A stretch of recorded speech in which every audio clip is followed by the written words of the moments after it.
Assalamualaikum warahmatullahi wabarakatuh. Raditu billahi rabba wa bil islami dina wa bi Muhammadin nabiyya wa rasulah rabbi zidni ilma warzuqni fahma.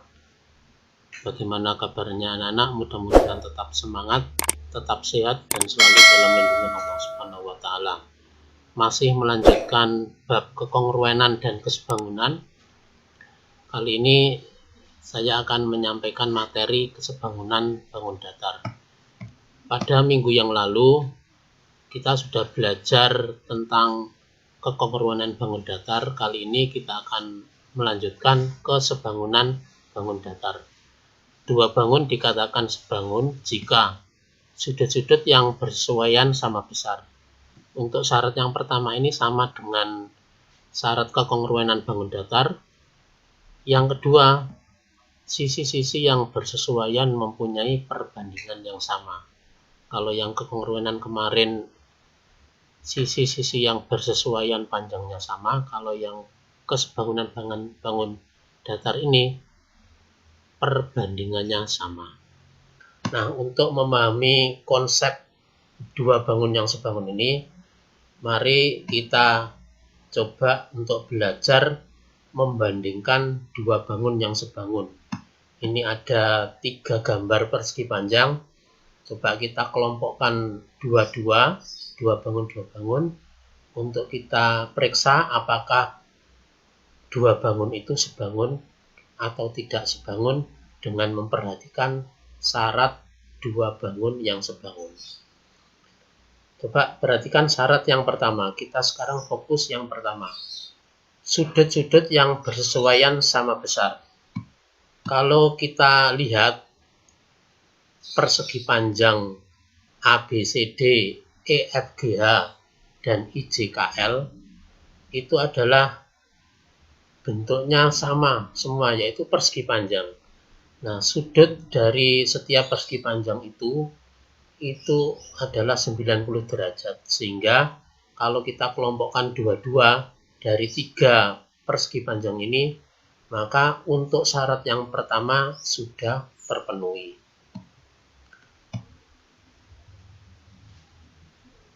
Selanjutnya kita periksa untuk syarat yang kedua, yaitu apakah sisi-sisi yang bersesuaian perbandingannya sama. Kita kelompokkan dua-dua. Kita mulai dari gambar 1 dengan gambar 2. Gambar 1 dengan gambar 2 yaitu persegi panjang ABCD dan persegi panjang EFGH. AB ini AB bersesuaian dengan EF. AB bersesuaian dengan EF sama dengan DC bersesuaian dengan HG. Di mana AB sama dengan DC sama dengan 12 dan EF sama dengan HG sama dengan 8. 12/8 disederhanakan menjadi 3/2. Sisi yang lain, AD bersesuaian dengan EH, kita bandingkan, dan BC bersesuaian dengan FG. BC bersesuaian dengan FG. Perbandingannya adalah AD sama dengan BC sama dengan 8, EH sama dengan FG sama dengan 6. Kalau kita sederhanakan menjadi 4/3. Kita lihat kalau kita bandingkan 3/2 dengan 4/3 ini adalah tidak sama. Maka perbandingan sisi-sisi yang bersesuaian tidak sama. Sehingga persegi panjang ABCD tidak sebangun dengan persegi panjang EFGH. Kita lanjut gambar 1 dengan gambar 3. AB ini bersesuaian dengan JK. AB bersesuaian dengan JK. Ini sama dengan DC bersesuaian dengan IL. Di mana AB sama dengan DC panjangnya sama dengan 12, JK sama dengan IL panjangnya 4. Kalau kita sederhanakan menjadi 3/1 yaitu sama dengan 3. Untuk sisi yang lain, AD dibanding JI itu sama dengan BC dibanding KL. BC dibanding KL. Yang perbandingannya AD sama dengan BC sama dengan 8. Kemudian JI sama dengan KL sama dengan 3. Maka kalau kita bandingkan 3/1 dengan 8/3 juga tidak sama, sehingga perbandingan sisi-sisi yang bersesuaian untuk gambar nomor 1 dan gambar nomor 3 tidak sama. Dengan demikian, persegi panjang ABCD dan persegi panjang IJKL itu tidak sebangun. Kita lanjut untuk gambar nomor 2 dengan gambar nomor 3.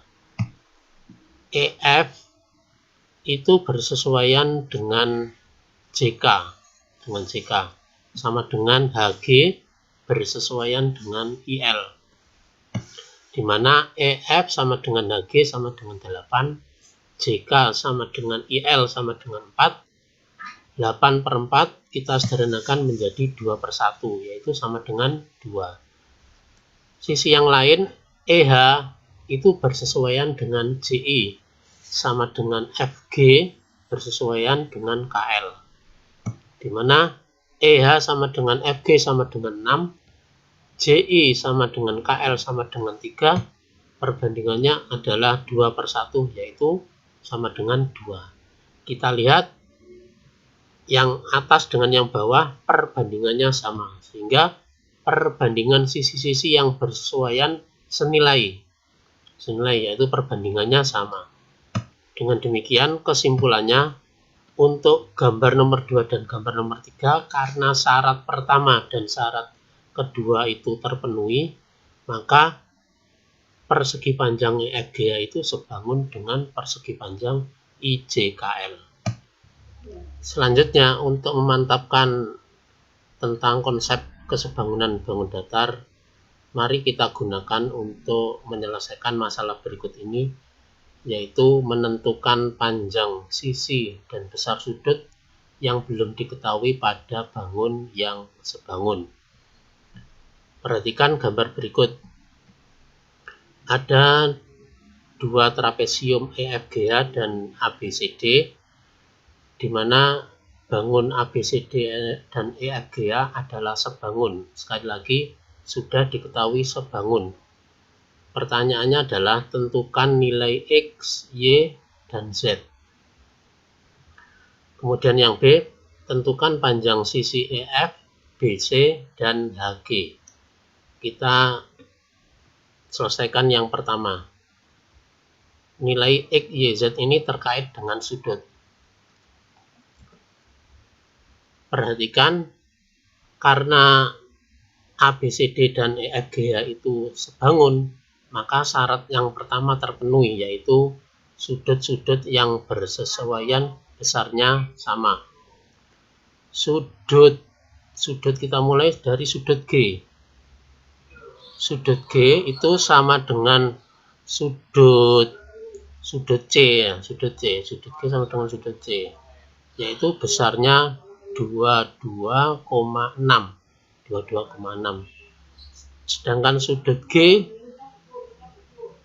itu sama dengan sudut X, sehingga sudut X itu sama dengan 22,6 derajat. Sehingga soal yang pertama sudah terjawab untuk nilai X. Sekarang kita lanjut untuk nilai Y. Kita perhatikan sudut H.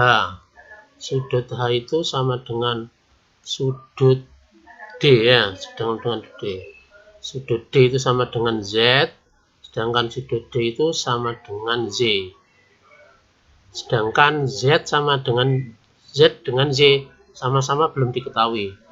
Sekarang kita fokus pada sudut D dengan sudut C. Apa hubungan sudut D dengan sudut C? Masih ingat pelajaran kelas 7 bahwa sudut D dengan sudut C itu adalah dua sudut dalam sepihak. Nah, dua sudut dalam sepihak itu jumlahnya 180 derajat, sama dengan 180 derajat.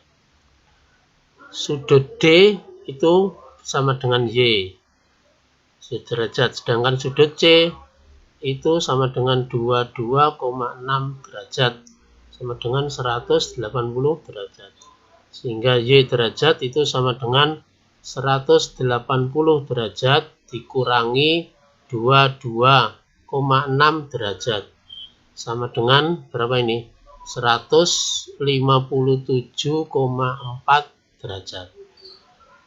Y sama dengan 157,4 derajat, maka Z sama, karena sama ya, itu 157,4 derajat. Sehingga pertanyaan A, nilai X, Y, Z sudah terjawab. Selanjutnya kita menjawab pertanyaan yang B. Berapakah panjang EF, BC, dan HG? Kita kembali ke syarat yang kedua. Karena ini sebangun, maka sisi-sisi yang bersesuaian besarnya sisi-sisi yang bersesuaian perbandingannya adalah sama. Maka untuk menjawab yang B, kita tulis terlebih dulu sisi-sisi yang bersesuaian. FG itu bersesuaian dengan BC ya, dengan BC. Kemudian GH itu sama dengan CD, bersesuaian dengan CD. Kemudian EH bersesuaian dengan EH itu bersesuaian dengan AD, dan EF itu bersesuaian dengan AB. Sekarang kita masukkan sisi-sisi yang diketahui. Untuk FG sudah diketahui 20 per BC. BC belum diketahui. GH kita perhatikan GH belum diketahui. CD juga belum diketahui. EH sama dengan 15. AD sama dengan 20. Sedangkan EF belum diketahui, dan AB sama dengan 16. Sekarang kita fokus pada yang ditanyakan. Yang ditanyakan panjang EF. Kita perhatikan, cari yang EF, perbandingan EF yang ini. Kemudian yang diketahui, yang ini. Kita tidak pakai yang keduanya ini, karena kalau kita menggunakan 20 per BC dan GH per CD, maka tidak akan menemukan EF. Kita pakai ini. Sehingga 15 per 20 itu sama dengan EF per 16. Kita sederhanakan, penyebutnya kita bagi dengan 4. 20 bagi 4 itu 5 ya, 5. 16 bagi 4 itu 4. Selanjutnya menjadi 15 per 5 sama dengan EF per 4. Nah, kita kalikan silang, 5 kali EF ya. 5 kali EF sama dengan 4 kali 15. Maka EF sama dengan 60 dibagi 5. EF sama dengan 60 bagi 5 itu adalah 12. Jadi panjang EF adalah 12 cm. Yang 12 cm. Kita lanjut yang BC. Nah, kita lanjut yang BC.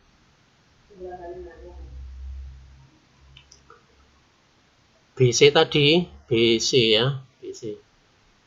Nah, BC ini bersesuaian dengan FG ya. Kita tulis lagi FG dibanding BC itu sama dengan tadi yang sudah diketahui, EH dibanding AD. FG diketahui 20, BC belum diketahui, ditanyakan ini EH itu 15, AD itu 20. Kita sederhanakan, yang pembilang dibagi 5 4, dibagi 5 3. Selanjutnya 3 kali BC sama dengan 4 kali 20. Maka BC sama dengan 80 dibagi 3. 80 bagi 3. Jadi BC kita temukan yaitu 80 per 3 cm. Sekarang kita lanjut untuk menentukan panjangnya HG.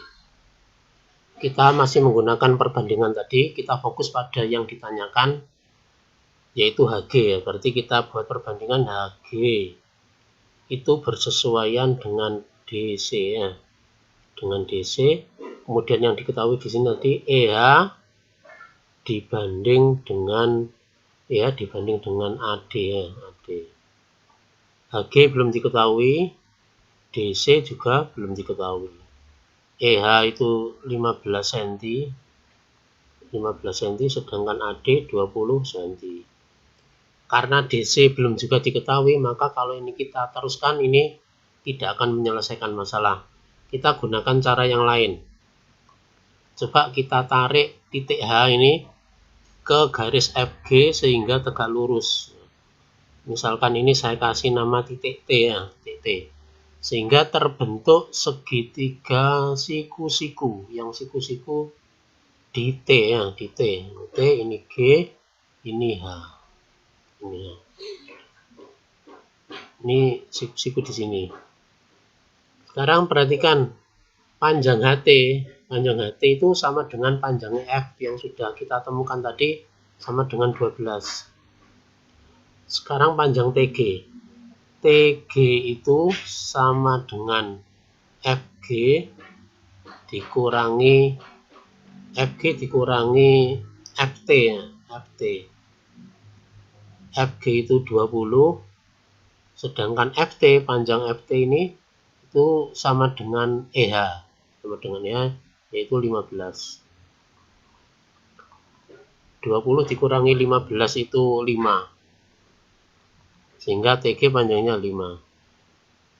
Dengan demikian kita bisa menggunakan atau melanjutkan untuk menemukan HG dengan menggunakan rumus Pythagoras. HG kuadrat sama dengan 5 kuadrat ditambah 12 kuadrat. 15 kuadrat itu 25, 12 kuadrat itu 144, sama dengan 169. Jadi panjang HG adalah akar 169 sama dengan 13. Dengan demikian panjang HG ditemukan yaitu 13 cm. Maka soal AB sudah kita selesaikan. Mudah-mudahan ini membantu kalian dalam memahami konsep kesebangunan bangun datar. Tetap semangat dan mudah-mudahan bermanfaat. Wassalamualaikum warahmatullahi wabarakatuh.